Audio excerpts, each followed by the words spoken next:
Climate change is one of the greatest threats facing humanity today, but this isn't our first rodeo. Throughout history, we've successfully navigated different environments.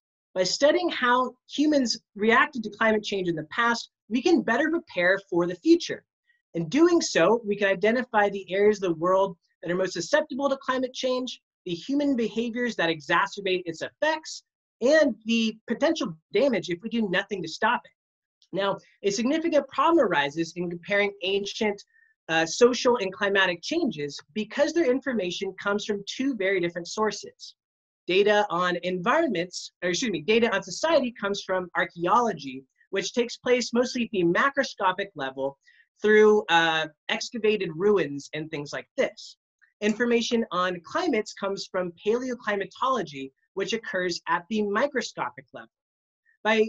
Because these two sources of information come from different locations, it's difficult to bring them together and possibly prevents us from seeing the effects of climate change in the past. So how can we bring the two together to solve this problem? I propose making archaeology microscopic so that we can compare paleoclimatic and archaeological data from the same sources. And the way to do that might surprise you. I recommend we use poop. Now, microscopic molecules of poop, that form in the guts of humans and can persist in the environment for thousands of years and also act as a way of tracking ancient population change. We can basically, the more of these molecules present in the ground, the more people were present in the past. We can create population reconstructions from looking at changes in the concentration of fecal molecules over time and compare the population reconstructions to paleoclimatic data obtained from the same exact samples.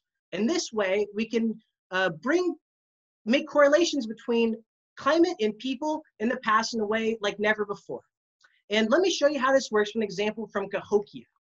Cahokia is one of the largest archaeological sites in America, and 1,000 years ago, this was a massive city located out of present-day St. Louis, Missouri.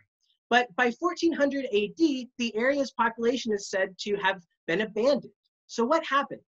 I created a population reconstruction of Cahokia from fecal molecules and compared that to paleoclimatic information from the site, from the same samples, and found that around 1150 AD, right when the site's population started to decline, there's a significant drought and flood implicating climate change and its abandonment. Now, I think that we face a similar question today. Are we willing to let the world as the world's populations be relocated to climate change, or will we make a stand to fight it? I believe this data helps us make the choice to fight it, and we did that by making archaeology microscopic. Thank you. Thank you so much, AJ.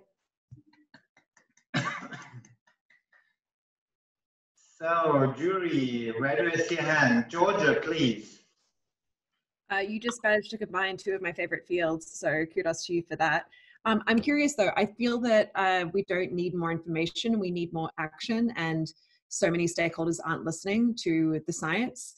Why do you think that stakeholders would listen to this research when they're not listening to other snippets of science? Sure, for one, we can, I think, be scientifically more confident in the data by saying, this really negates problems of these information coming from different sources, different chronologies. And so we can say, this is happening at the same time. We're very sure of what's happening. Now, we can then construct a very clear picture of this is how people had to move away in the past. And I think make the argument clearer than before. Now, I agree, not everyone will listen, but the more people we can get to listen, the better our future starts to look. Noja, a quick question, please. Sure. This gives us information on the past. How do you foresee it being incorporated into plans of action moving forward? Whenever you face a new problem, you can either try to do it on your own or you can look to what other people have done before. So I see this as a way of looking into the past to better inform our current decisions. Time's up. Well, thank you, AJ. Thank you, Sophie, for the time. And